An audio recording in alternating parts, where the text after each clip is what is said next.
কাজকর্ম হয়েছে। এত সব কাজ কি সব আমাকেই করতে হবে? কোনদিন তোর বিয়ে হয়ে এসেছি, এই সংসারে শুধু কাজ করে যাচ্ছি কাদার মতন। আমার লাউ তো মিশে বাইরের থেকে কাজ করে এসে বাড়ির দিকে একটু উকি মেরেও দেখে না। সংসারের কাজ আর একা একা আর করতে পারি না। কি করে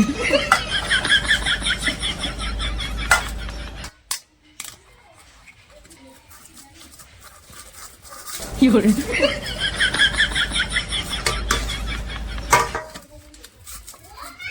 তাই তো ছেলেকে বিয়ে দিয়ে ঘরে নতুন বৌমা নিয়ে এসেছিলাম, ভেবেছিলাম এখন একটু আরাম পাবো। কে রে সকাল সকাল মরছে? শান্তিতে একটু ঘুমাতেও দেয় না। কিন্তু না, আরাম তো দূরেই থাক, একটু নিঃশ্বাস ফেলানোর সময় নেই। নতুন বৌমার তো কাজের কথা বলাও যাবে না।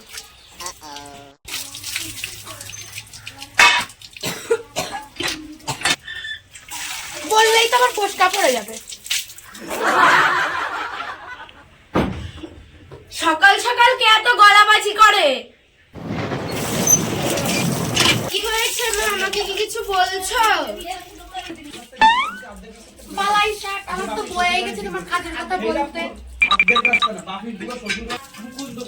তুমি যাও গিয়ে ঘুমাও, আমার রান্না হলে তোমাকে ডাক দেবো। আমাকে আর কিছু বলতে হবে না, আমি বুঝে গেছি কি কাজ করবো বলেন। বুঝেই থাকো, যাও রান্না বাড়ির কাজগুলো সব করো, যাও যাও যাও। যাচ্ছি, আপনাকে আর তো লেকচার মারতে হবে না।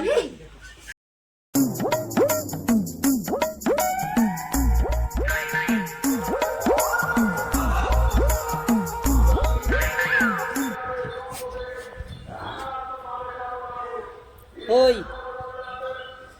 মা গেছে কোথায়? আমার বাড়ি নাই। তোমার মা কোথায় গেছে আমি জানি না।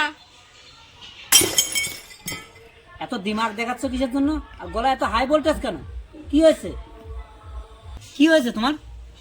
কি হবে, আমার কিছু হয়নি, দেখছো না? আসলাম বাড়িতে ভাত খেতে, শান্তিতে করে ভাত খাবো, সে ভাত খাওয়ার মতো তো মুড নাই কখন। বাড়িতে আসলেই যত অশান্তি, একটু ভালো করে কথাও বলে না। যাও ভাত বাড়ো। হ্যাঁ বাড়ছি, দাঁড়াও। তুমি কি ভাত খেয়েছো?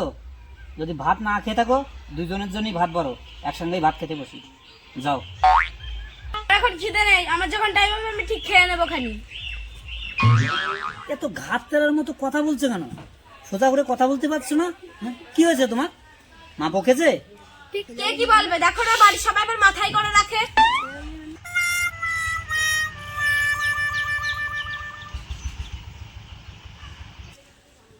ওই তো মা আসছে।